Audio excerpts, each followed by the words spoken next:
Hello दोस्तों, कैसे आप लोग? बढ़िया। चलिए ठीक है।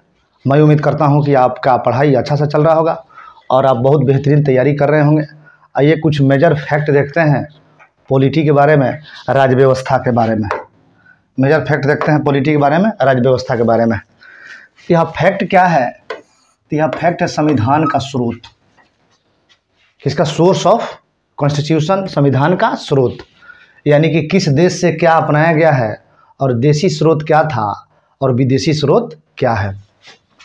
इसमें है कि भारतीय संविधान के स्रोत दो हैं। क्या क्या है? भारतीय संविधान के स्रोत दो हैं। एक है देशी स्रोत और दूसरा है विदेशी स्रोत। शब्द से ही अर्थ स्पष्ट हो गया होगा कि देशी स्रोत मतलब देश पर आधारित जो अधिनियम आया था, इंग्लैंड के द्वारा बना और भारत पर जो लागू हुआ, वह देशी स्रोत के रूप में जाना गया। और विदेशी स्रोत जो विदेश से अपनाए गए कुछ प्रावधान, वह विदेशी स्रोत पर आधारित है। आओ पहले देशी स्रोत देखते हैं। तो देशी स्रोत है आपका भारतीय संविधान के अंतर्गत अधिकांश प्रावधान जो है देशी स्रोत पर आधारित है। यह देशी स्रोत क्या क्या है? तो ब्रिटिश संसद द्वारा पारित किया गया, इसमें अधिनियम प्रमुख है और सभी अधिनियमों में जो प्रमुख है वह अधिनियम है भारत शासन अधिनियम 1935। कौन है भारत शासन अधिनियम 1935? यह सबसे महत्वपूर्ण इसलिए है कि इसके बाद से ही भारत के स्वतंत्रता का गाथा रचा गया और इसके बाद से भारतीय स्वतंत्रता अधिनियम 1947 आया। आओ इसके बारे में देखते हैं। इसमें कहा गया है कि 250 अनुच्छेद इस अधिनियम से मामूली परिवर्तन करके भारत के संविधान में जोड़ दिया गया। अभी वर्तमान में पूछा जाए कि भारत के संविधान में कितने अनुच्छेद हैं, भारत के संविधान में कितने अनुच्छेद हैं, तो वर्तमान के जब बात आएगा तो यह 465 प्लस है। कितना है? 465 प्लस है। According to N Laxmikanth 465 plus है। अगर यही बात पूछा जाए कि मूल संविधान में अनुच्छेद कितना था, तो मूल संविधान में अनुच्छेद कितना था? 395। कितना था? 395। तो 395 में 250 मामूली परिवर्तन के साथ भारतीय संविधान में जोड़ दिया गया और ये 250 जो अनुच्छेद है यह लिया गया था भारत शासन अधिनियम 1935 से। आओ देखते हैं। इस अधिनियम का भारतीय संविधान पर व्यापक प्रभाव है। माने जो भारतीय संविधान है उसका मेजर जो फीचर्स है, मेजर विशेषता है, उसमें एक बहुत बड़ा अंग के रूप में काम किया है भारत शासन अधिनियम 1935। ये रहा देशी स्रोत। अब आओ विदेशी स्रोत के बारे में पता करते हैं। तो संविधान सभा ने, अब प्रश्न आता है कि संविधान सभा का गठन कब हुआ? तो संविधान सभा का गठन जो हुआ था आपको 1946 में हुआ था, जब कैबिनेट मिशन आया था उसी के तहत संविधान सभा का गठन किया गया। तो संविधान सभा ने संविधान निर्माण के क्रम में 60 देशों के संविधानों का अवलोकन किया। कितने देशों का? 60 देशों के संविधानों का अवलोकन किया। परंतु 10 देशों के संविधानों के महत्वपूर्ण जो प्रावधान है उसको भारतीय संविधान में जोड़ा गया और इसी का विवरण जो है निम्न है, जो आगे हम बताने वाले हैं। और देखते हैं इसका विवरण क्या क्या है। अब देखो, एक तरफ है आपका देश का नाम, यानी किस देश से कौन सा प्रावधान अपनाया गया, और दूसरे तरफ है अपनाए गए स्रोत। पहला है इसमें ब्रिटेन है। ब्रिटेन से कौन सी व्यवस्था अपनाई गई? तो संसदीय शासन प्रणाली अपनाई गई, विधि का शासन अपनाया गया। ये विधि का शासन का मतलब ये होता है कि रूल ऑफ लॉ, यानी जो कानून बनाने की प्रक्रिया है उसे अपनाया गया। अब प्रश्न आता है कि कानून कौन बनाता है? तो कानून बनाने का कार्य करता है संसद का कार्य करता है। और संसद के 2 सदन हैं, एक सदन है लोकसभा और दूसरा सदन है राज्यसभा।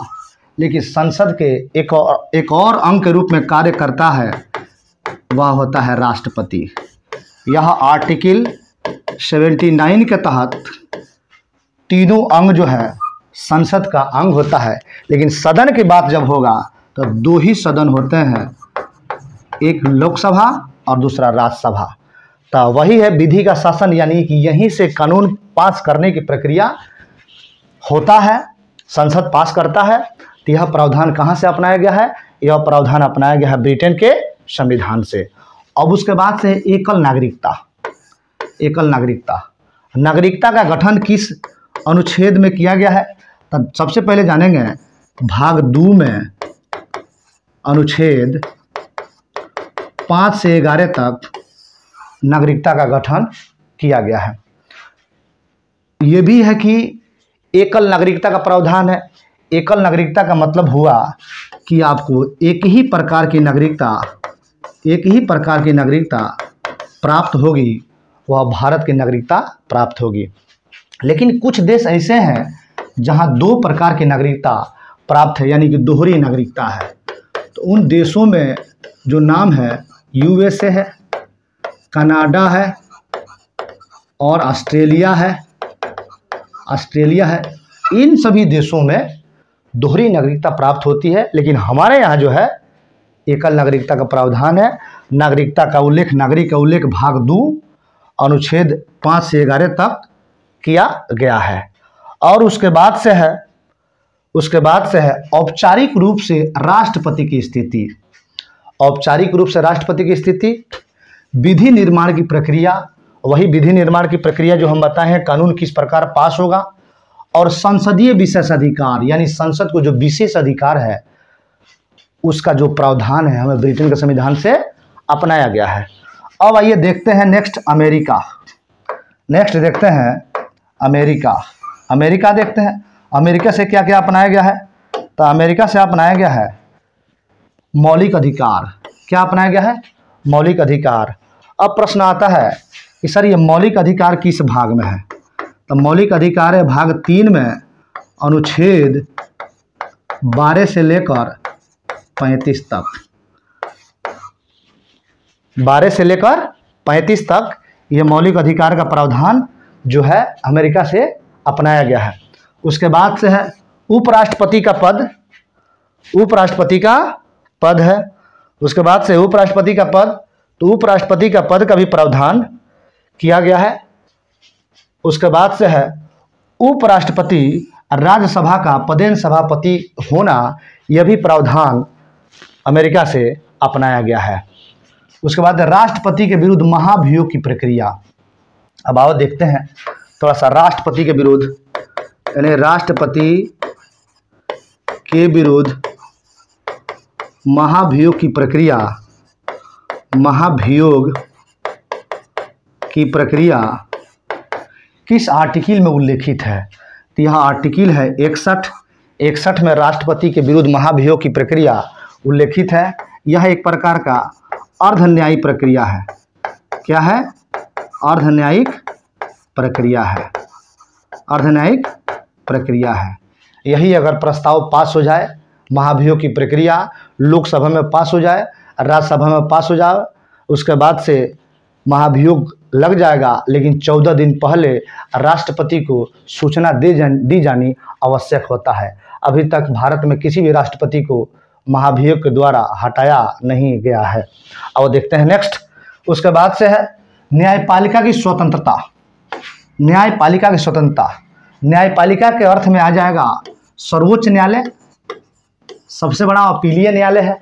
सर्वोच्च न्यायालय के बाद हाई कोर्ट, यह भी एक और न्यायालय है।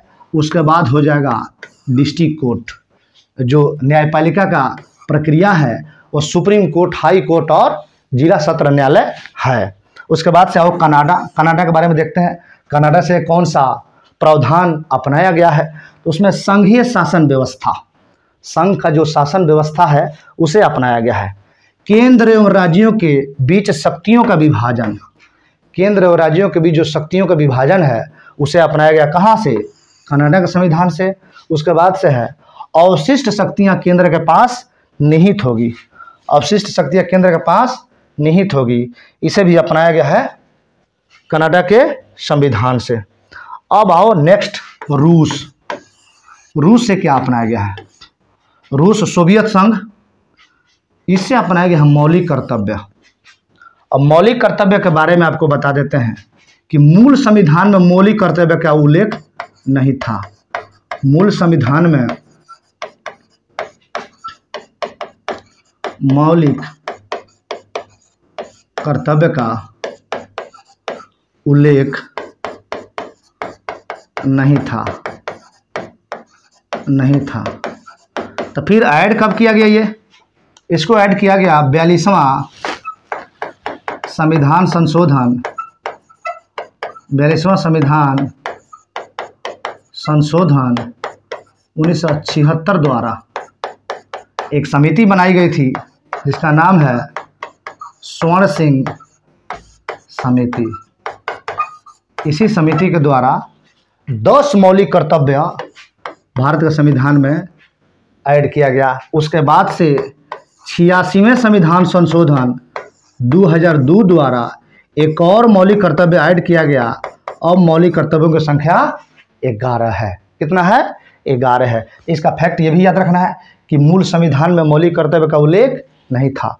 बाद में इसे मौलिक कर्तव्य 42वें संविधान संशोधन अधिनियम 1976 द्वारा एक समिति बनाई गई जिसका नाम था सरदार स्वर्ण सिंह समिति। उसी के द्वारा मौलिक कर्तव्य का उल्लेख किया गया और प्रारंभ में 10 मौलिक कर्तव्य था, लेकिन वर्तमान में 11 मौलिक कर्तव्य है। और उसके बाद से देखते हैं आयरलैंड। आयरलैंड के बारे में कहा जाता है कि यह बहुत ही महत्वपूर्ण देश है। यहीं से एक बहुत महान लेडी जिनका नाम एनी बेसेंट है, यहीं के रहने वाली थी। आयरलैंड में एक जगह है अल्बानिया, यहीं के रहने वाली थी। देखो आयरलैंड से क्या अपनाया गया है? राज्य के नीति निर्देशक तत्व यानी कि DPSP, directive principle state policy, ये कहाँ से अपनाया गया है? आयरलैंड के संविधान से। राष्ट्रपति का निर्वाचक मंडल। अब प्रश्न आता है कि सर राष्ट्रपति का निर्वाचक मंडल में शामिल कौन कौन होता है? राष्ट्रपति का निर्वाचन तो आप जान लेना, राष्ट्रपति के निर्वाचन में लोकसभा के निर्वाचित सदस्य और कौन? राज्यसभा के निर्वाचित सदस्य, ठीक है, निर्वाचित सदस्य और प्लस पूरे विधानसभाओं के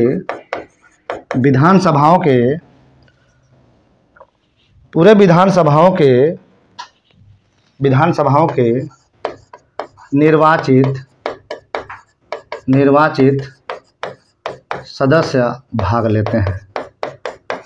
अब आपसे प्रश्न पूछा जाए कि इनकी कुल संख्या कितनी हो जाएगी, तब आपको बताना होगा कि जैसे लोकसभा के टोटल निर्वाचित जो सदस्य होते हैं उनकी संख्या होती है 543। राज्यसभा के जो निर्वाचित सदस्य होते हैं उनकी संख्या होती है 233। 12 को मनोनीत होते हैं, 245 सीट है। और विधानसभा के MLA पूरे भारत के जो होते हैं वह होते हैं 4120। लेकिन इसमें एक और बात ऐड करना है कि 2024 में जब जम्मू कश्मीर का इलेक्शन हुआ उसमें 3 सीट वहाँ बढ़ा दिया गया। अब इसमें 3 सीट भी अगले राष्ट्रपति के चुनाव में ऐड हो जाएगा। तो यही इलेक्टेड पर्सन भाग लेते हैं। अब संसद कितना हो जाएगा? 3 3 6 4 3 7 अब 5 2 7 776 प्लस 4120 टोटल कितना हो जाएगा? 4896 आप प्लस ये वाला 3 यानी कि 4899 सदस्य राष्ट्रपति के इलेक्शन में भाग लेते हैं। अब आओ नेक्स्ट देखते हैं, अगला क्या है? राष्ट्रपति द्वारा राज्यसभा में सदस्यों का मनोनयन। यह 12 सदस्यों का मनोनयन राज्यसभा में राष्ट्रपति करते हैं अनुच्छेद 80 के फर्स्ट के तहत। उसके बाद से है ऑस्ट्रेलिया। ऑस्ट्रेलिया से क्या लिया गया है? समवर्ती सूची लिया गया है, प्रस्तावना की भाषा लिया गया है और केंद्र राज्य संबंध भी ऑस्ट्रेलिया से लिया गया है। उसके बाद से है दक्षिण अफ्रीका। दक्षिण अफ्रीका से क्या लिया गया है? तो संविधान संशोधन की प्रक्रिया लिया गया है। अब संविधान संशोधन की प्रक्रिया का उल्लेख अनुच्छेद 368 में किया गया है। 368 में किया गया है, भाग 20 में और अनुच्छेद 368 में संविधान संशोधन की प्रक्रिया का उल्लेख किया गया है। अब जर्मनी के एक लिखे हैं यहाँ नाम बीमर। जर्मनी के बीमर संविधान से क्या प्रावधान भारत के संविधान में लिया गया है? तो संकटकालीन या आपातकालीन प्रावधान। अब यह संकटकालीन या आपातकालीन प्रावधान कब से कब होता है? यह संकटकालीन या आपातकालीन प्रावधान भारतीय संविधान के भाग 18 और अनुच्छेद 352 से लेकर 360 तक होता है। 352 में क्या है? तो 352 में है राष्ट्रीय आपात। क्या है? राष्ट्रीय आपात है। 356 में क्या है? तो 356 में राजकीय आपात है। क्या है? राजकीय आपात है। और 360 में क्या है? तो 360 में वित्तीय आपात है। वित्तीय आपात है। लेकिन वित्तीय आपात अभी तक भारत में एक बार भी लागू नहीं हुआ है। उम्मीद करता हूँ आगे भी इसकी स्थिति न बने। अब उसके बाद से नेक्स्ट है फ्रांस। फ्रांस से क्या अपनाया गया है?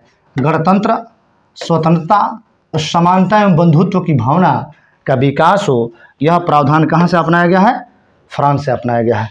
उसके बाद से है जापान से क्या अपनाया गया है? विधि द्वारा स्थापित प्रक्रिया का उल्लेख जो है जापान से अपनाया गया है। अब जाके आपका विभिन्न स्रोत, विभिन्न देश से संबंधित जो भी प्रश्न आएगा, चाहे बिहार एसएससी हो, बिहार पुलिस हो, बिहार दरोगा हो या बीपीएससी पीटी हो या रेलवे ग्रुप डी एनटीपीसी हो, किसी में भी अगर स्रोत से प्रश्न आया तो उम्मीद मैं करता हूं कि आपसे छूटेगा नहीं, यदि एक बार रिवीजन कर लेते हो आप, अगर नोट्स बना लेते हो। तब तक के लिए लेते हैं विदा। जय हिंद, थैंक यू।